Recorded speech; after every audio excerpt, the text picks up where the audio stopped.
Don't you find at certain points within the year, you seem to have lots of one shade of colour in the garden?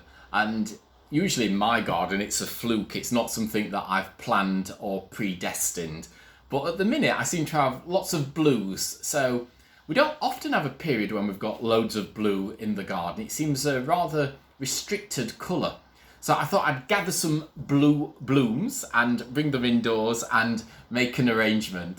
And I'm going to use this pottery container, and it's almost like a shell, isn't it? It's got this sort of swirly effect here, and it's a Silvac container for any antique collectors out there. And I've added a little bit of scrunched chicken wire in there just to give it some support, because it's quite an open aperture. It's got quite a wide neck on there, so by having the chicken wire, it'll enable me to angle the flower stems a little bit more perfectly into position without them going wayward, hopefully, but who knows. Let's see what's going to happen.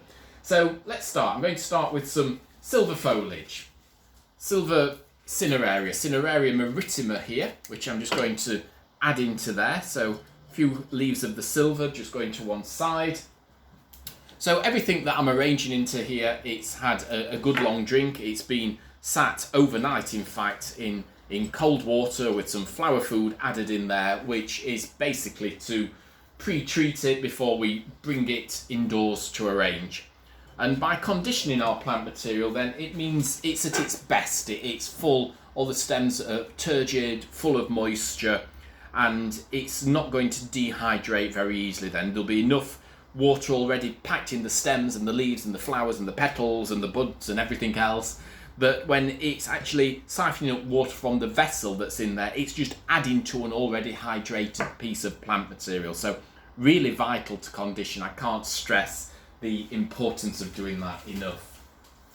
So a little bit more foliage, and this time it's going to be a bit of hebe. So just a little bit of hebe just into the opposite side there. Just a little bit towards the back, so just angling that into there. And then I'm going to start with some catmint, and this is the catmint or the nepeta. And this is a lovely thing to grow. It's very fragrant, and I grow this all along the edge of my drive, and it sort of cascades over a wall and sort of ensconces the perimeter of the drive there, and it just flows in the most gorgeous manner. I absolutely love it, and as I walk past it, I just sort of rub my hand against there, and it releases its wonderful musky, and although we call it mint, it's not like a menthol fragrance. It's more of a sort of heady, spicy, aromatic fragrance. Very, very beautiful. Something that is equally as beautiful too is the campanula, and this is Campanula lactifolia, and this one is called Loddon Pink, which I always find a little bit of a misnomer, because it's more of a harebell blue than a pink, but its variety is Loddon Pink, so that is what it is. Some lilac coloured hostas, and these are definitely lilac, so we'll add those into there.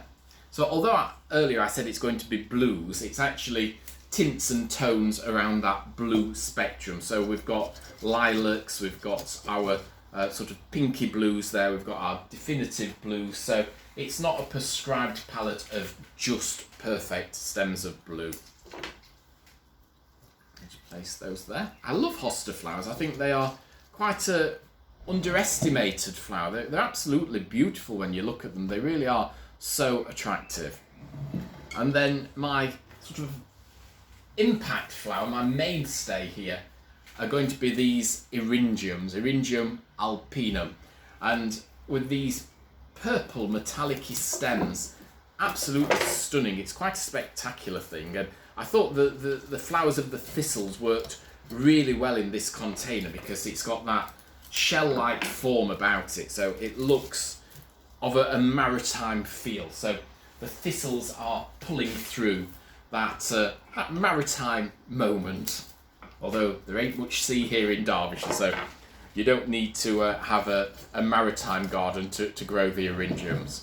But they are worth having in the garden, because that metallic, can you see that flower? It's absolutely spectacular. And when I've been gathering these, I just can't tell you how the bees have been buzzing around. They've been going berserk for the eryngiums.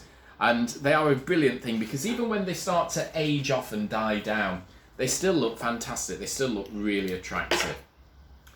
And then my other flower that I'm going to add into here is this little chap, which is the Catenaceae. I'm never quite sure how you pronounce the name of that. But Catenaceae sounds almost like a brand of perfume, doesn't it, from a Parisian perfumers.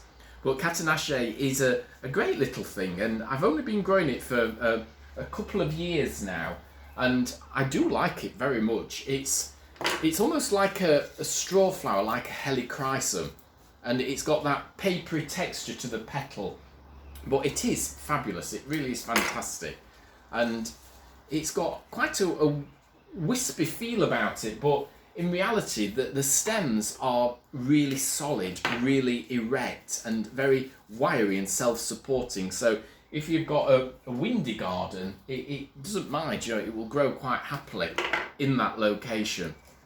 But it does seem to do best in a sunny spot. So if you've got a sunny border, then it will prefer that location to being grown in shade.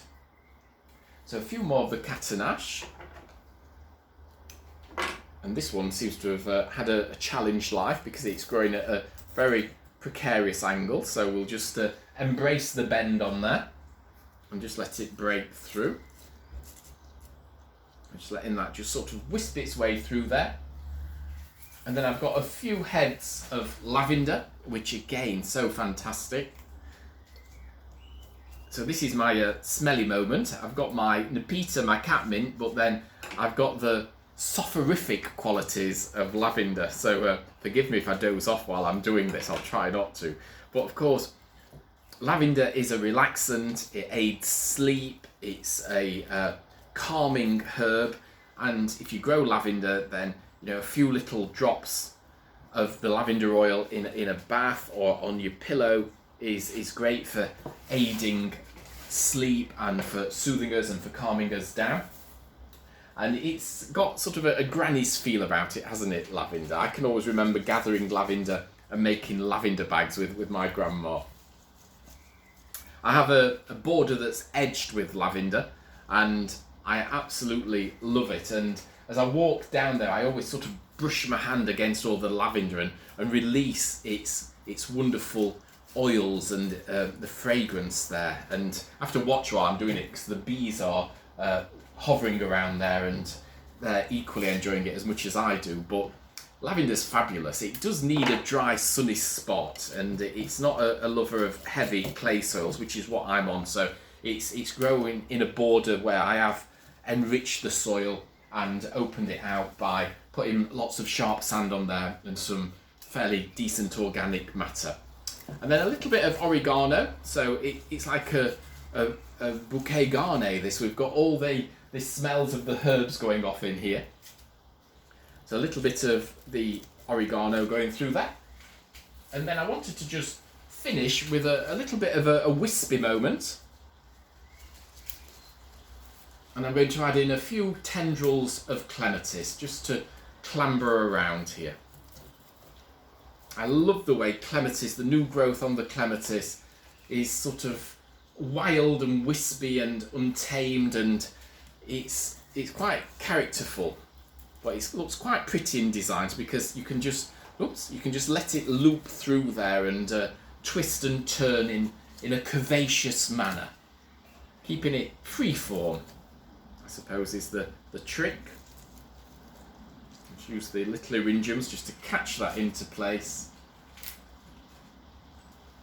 So this is a Montana clematis, which is putting on loads and loads of fantastic new growth shoots, but they are brilliant and they will carry next year's flowers, but I don't want it quite as prolific as it is, so it is getting pruned back gradually over the coming weeks.